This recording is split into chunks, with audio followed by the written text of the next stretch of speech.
사랑하는 성도 여러분, 안녕하세요. 앤드류 머레이의 그리스도의 기도학교라는 책으로 오늘도 함께 은혜를 나누고자 합니다. 오늘 제목은 제2권 7장, 죄 그리고 하나님의 거룩하심입니다. 은혜를 이해하기 위해서는 그리스도를 바로 이해하기 위해서는 죄가 무엇인지 이해해야 합니다. 하나님과 하나님의 말씀을 통하지 않고는 이것을 이해할 수 없습니다. 성경 맨 앞을 봅시다. 하나님께서 자기 형상을 따라 사람을 만드셨고 보시기에 매우 좋았다고 말씀하셨습니다. 그런데 하나님을 배반하는 죄가 들어왔습니다. 아담은 낙원에서 쫓겨났고 아담은 물론 그의 자손이 대대로 저주와 파멸에 놓였습니다. 이것이 죄가 한 일이었습니다. 우리는 여기에서 죄의 본성과 힘을 알게 됩니다. 계속해서 아라랏산에 있는 노아의 방주를 보십시오. 사람들 사이에 하나님을 알지 못함이 극심해져서 하나님께서는 땅 위에서 사람을 쓸어버릴 수밖에 없었습니다. 이것이 죄의 결과였습니다. 다시 신의 산을 봅시다. 하나님께서는 이스라엘이라는 새로운 민족과 계약을 세우고 싶어 하셨습니다. 그러나 이 일을 하실 때 하나님께서는 사람의 죄 때문에 빽빽한 구름과 번개가 치는 너무도 무서운 상태에서 강림하셨습니다. 그 보이는 바가 이렇듯 무섭기로 모세도 이르되 내가 심히 두렵고 떨린다고 하였습니다.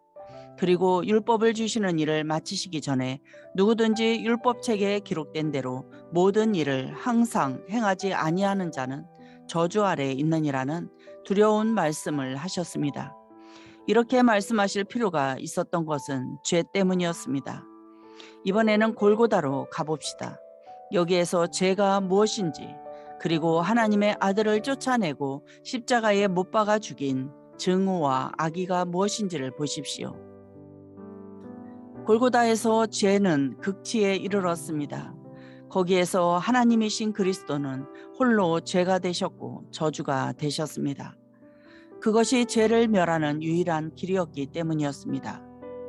겟세마네에서 그 끔찍한 잔을 마시지 않게 해달라고 기도하시며 괴로워하시던 주님 속에서 또 십자가에서 나의 하나님, 나의 하나님, 어찌하여 나를 버리셨나이까? 라고 외치며 암흑과도 같은 버림받은 상태에서 괴로워하시던 주님 속에서 우리는 죄가 가져오는 저주와 이루 표현하기 힘든 고통을 어렴풋하게나마 알 수 있습니다. 죄를 싫어하고 미워하게 할 수 있는 것이 있다면 그것은 바로 십자가에서 달리신 그리스도이십니다. 이번에는 최후 심판날로 가서 끝이 보이지 않는 어두운 웅덩이를 봅시다. 거기에서는 수많은 영혼이 저주를 받은 자들아 나를 떠나 마귀와 그 사자들을 위하여 예비된 영원한 불에 들어가라는 심판을 받습니다. 이런 말씀을 들으면 마음이 약해지고 잊을 수 없는 공포로 가득 차서 죄를 지극히 미워하게 되지 않습니까? 죄가 무엇인지 이해하는데 도움될 만한 것이 또 있습니까? 예, 또 있습니다. 눈을 안으로 돌려 당신의 마음을 주목하고 거기에서 죄를 보십시오. 죄의 가증스러움과 불경스러움에 대해 이미 살펴보았기 때문에 당신 마음의 죄라는 것이 무엇인지 알 것입니다. 하나님에 대한 모든 나쁜 마음, 인간의 모든 타락, 가증한 모든 내적 본성이 당신이 저지른 죄에 숨어 있습니다. 당신은 하나님의 자녀이지만 때때로 정욕에 빠져서 죄를 저지릅니다. 죄 지은 것을 알았을 때 당신은 부끄러워 다음과 같이 소리쳐야 하지 않겠습니까? 나의 이 죄를 어이할고 주여 나를 떠나소서 나는 죄인이로소이다. 죄의 큰 힘 하나는 사람의 눈을 가려 죄의 실제의 속성을 인식하지 못하게 하는 것입니다. 그리스도인들조차 자기가 완전할 수는 없으며 일상적인 죄는 필요한 것이기도 하다는 생각을 갖고 있습니다. 죄에 대한 이러한 생각에 익숙해져서 그들은 죄를 슬퍼하는 능력과 힘을 거의 잃어버렸습니다. 하나님을 배반하는 모든 죄를 더욱 자각하지 않고서는 진정한 은혜의 진보란 있을 수 없습니다. 어찌해야 잃어버린 민감한 양심을 되찾고 하나님께 마음을 찢는 희생을 드릴 수 있겠습니까? 이보다 더 중요한 질문은 있을 수 없습니다. 성경에서 그 답을 찾을 수 있습니다. 하나님께서 죄를 어떻게 생각하시는지, 하나님의 거룩하심이 죄를 얼마나 미워하시는지 명심합시다. 죄를 정복하시기 위해, 죄에서 우리를 구원하시기 위해 주님께서 치르신 그 큰 희생을 명심합시다. 하나님의 거룩하심이 머리 위에 비칠 때까지, 그래서 이사야처럼 화로다 나여 망하게 되었도다, 만군의 여호와이신 왕을 배웠음이로다 라고 외칠 때까지 하나님 앞에 머무릅시다. 십자가를 명심합시다. 사랑이신 그리스도께서 죄로 인한 이루 형언하기 어려운 고통을 겪으신 일을 명심합시다. 그러고 나면 내가 미워하는 이 가증한 일을 행하지 말라는 목소리에 귀 기울여지지 않겠습니까? 십자가의 피와 사랑이 우리에게 충분히 영향력을 행사할 수 있도록 기도할 시간을 냅시다. 죄는 사탄과 사탄의 힘에 손을 내미는 것이라고 생각합시다. 기도하지 않은 결과, 그리고 하나님 앞에서 오래 참고 기다리지 않은 결과, 우리는 죄에 대한 참된 인식을 거의 상실하고 말았습니다.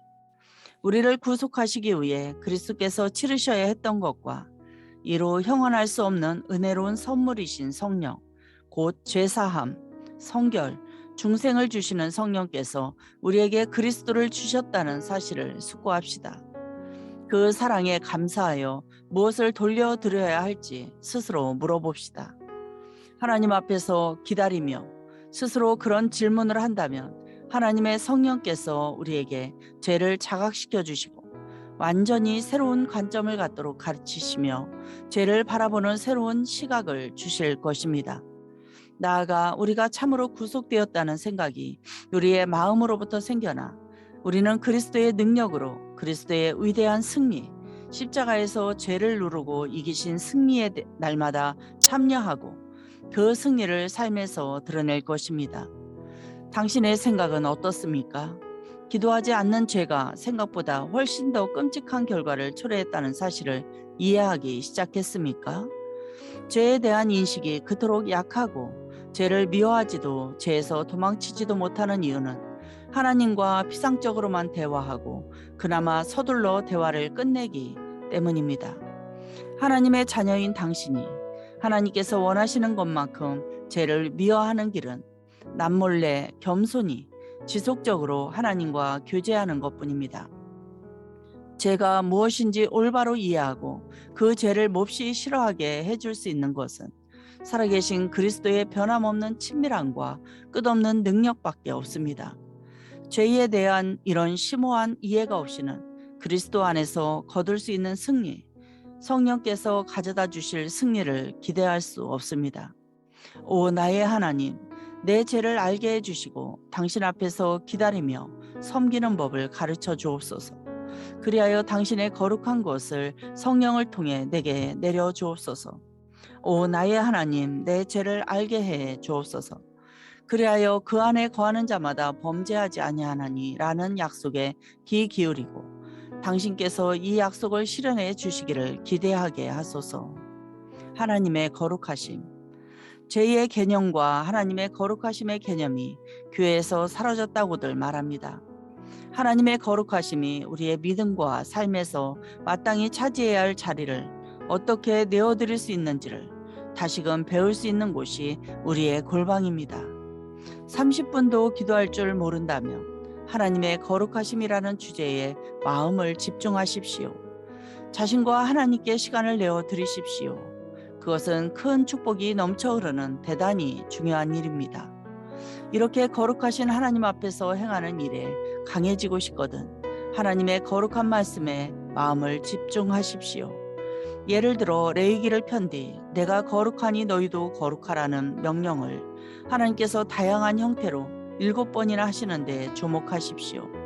나는 너희를 거룩하게 하는 여호와니라는 표현은 훨씬 더 빈번히 나옵니다. 신약은 이런 메시지를 그대로 이어받았습니다. 베드로는 오직 너희를 부르신 거룩한 이처럼 너희도 거룩할지어다 하셨느니라고 말했고 바울은 그의 편지에서 너희 마음을 굳건하게 하시고 우리 주 예수께서 그의 모든 성도와 함께 강림하실 때에 하나님 우리 아버지 앞에서 거룩함에 흠이 없게 하시기를 원하노라. 하나님이 우리를 부르심은 부정하게 하심이 아니요 거룩하게 하심이니 너희를 부르시는 이는 미쁘시니 그가 또한 이루시리라고 썼습니다. 거룩하신 하나님을 아는 지식 외에는 우리를 거룩하게 할 것이 없습니다. 각자 기도하는 장소인 골방이 아니면 우리가 어떻게 지식을 얻을 수 있겠습니까? 우리가 하나님께 시간을 내어드리지 않으면, 하나님의 거룩하심이 우리에게 비추도록 허락하지 않으면 그 지식을 얻는 일은 완전히 불가능합니다. 굉장히 지혜로운 사람에게 배우고자 그 문화에 들어가거나 그 사람과 친해지지 않은 채 도대체 어느 누가 그 사람에 대해 상세히 알 수 있겠습니까? 마찬가지로 우리가 하나님께 시간을 내어드려서 하나님의 거룩하심의 영화로운 능력 아래 놓이지 않는다면 어떻게 하나님께서 우리를 거룩하게 하실 수 있겠습니까? 골방이 아닌 그 어디에서도 우리는 하나님의 거룩하심을 알 수 없으며 그 거룩하심의 능력과 영향을 받을 수 없습니다. 하나님과 홀로 그리고 빈번히 오랫동안 함께 있지 않는 사람은 누구라도 거룩해지기를 기대할 수 없습니다. 그런데 하나님의 이 거룩하심이란 무엇입니까? 그것은 하나님의 모든 속성 가운데 지극히 높고 영화로우며 가장 포괄적인 것입니다. 거룩함이라는 단어는 성경에서 가장 심오한 단어입니다. 그것은 하늘에 속한 단어입니다. 신구약 성경 모두 우리에게 거룩함에 대해 말해줍니다. 이사야는 베일로 얼굴을 가린 스랍이 거룩하다, 거룩하다, 거룩하다, 만군의 여호와여 라고 외치는 소리를 들었습니다. 요한은 내 생물이 거룩하다, 거룩하다, 거룩하다, 주 하나님 곧 전능하신 이여 라고 말하는 소리를 들었습니다. 이 두 표현은 하나님 가까이 살면서 하나님 앞에 절하여 섬기는 하늘의 존재들이 하늘에 계신 하나님의 영광을 표현한 것들입니다. 생각하고 읽고 듣는 행위를 통해 하나님의 거룩함을 이해할 수 있고 그 거룩함에 참여할 수 있다고 감히 상상이라도 할 수 있습니까? 너무도 어리석은 생각입니다.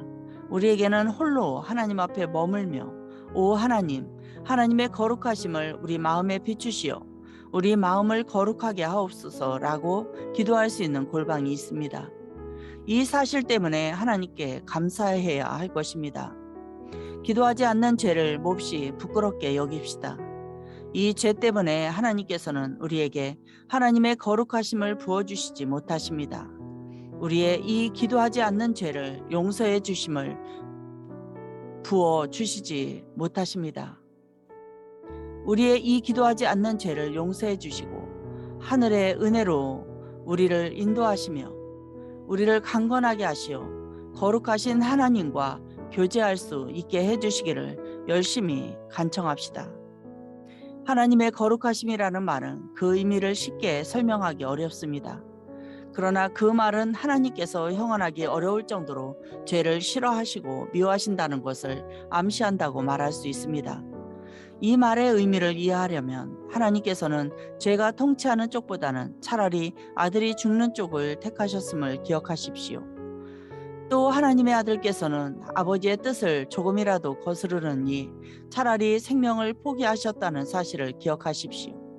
나아가 아들께서는 죄를 너무도 미워하셔서 사람들이 죄의 권세에 붙잡히는 것보다는 차라리 자신이 죽는 쪽을 택하셨습니다.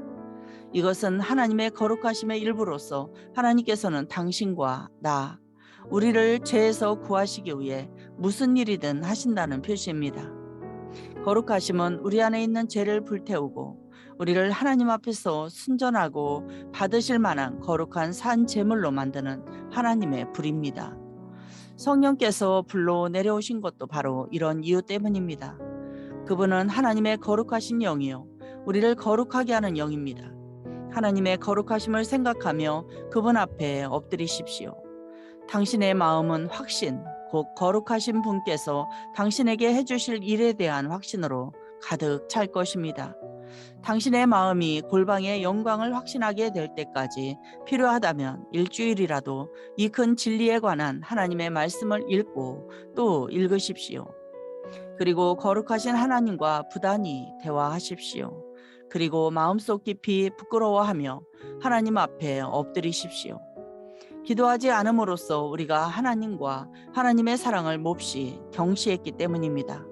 그럴 때 하나님께서 우리와 다시 교제하시겠다는 보증을 얻게 됩니다. 하나님과 홀로 그리고 빈번히 오랫동안 함께 있지 않는 사람은 누구라도 거룩해지기를 기대할 수 없습니다. 하나님의 거룩하심은 공의로우신 하나님과 우리 사이에 한없이 먼 거리를 나타내는 동시에 사랑 많으신 하나님께서 우리와 교제하기를 원하시고 우리 안에 거하기를 원하시는 것, 즉 한없이 가까이 하시고자 하심의 표현이라고 어떤 사람은 말했습니다. 하나님과 당신 사이에 측량할 수 없는 거리를 생각할 때마다 겸손히 하나님 앞에 엎드리십시오. 당신과 지극히 친밀하게 연합하려는 하나님의 사랑을 어린아이처럼 믿으며 그분 앞에 엎드리십시오. 하나님을 갈망하고 섬기며 그 앞에 조용히 머무는 영혼에게 자신의 거룩함을 드러내고 싶어 하시는 하나님을 담대히 의지하십시오. 하나님의 거룩하심의 양면이 십자가에서 어떻게 연합되는지를 주목하십시오. 죄에 대한 하나님의 분노와 혐오는 너무도 지독해서 그리스도는 깊은 어둠에 던져지셨습니다. 죄가 예수님께 돌려졌을 때 하나님께서는 예수님으로부터 얼굴을 돌리셔야 했기 때문입니다.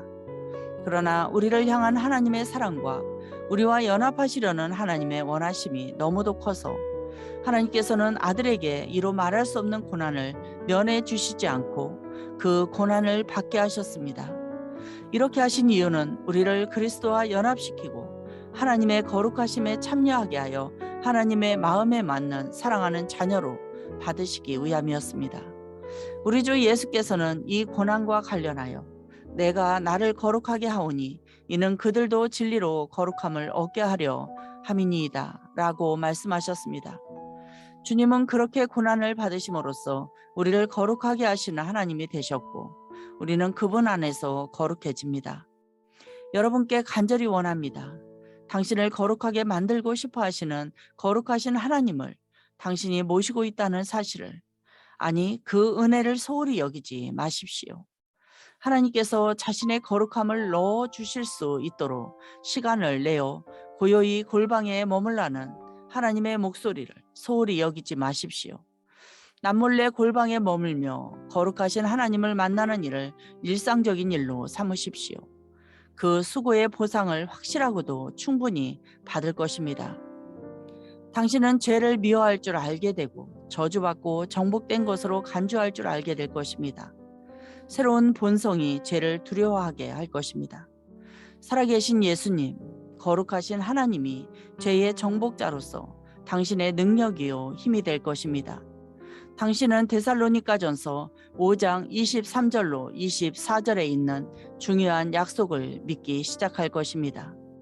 평강의 하나님이 친히 너희를 온전히 거룩하게 하시고 너희를 부르시는 이는 미쁘시니 그가 또한 이루시리라.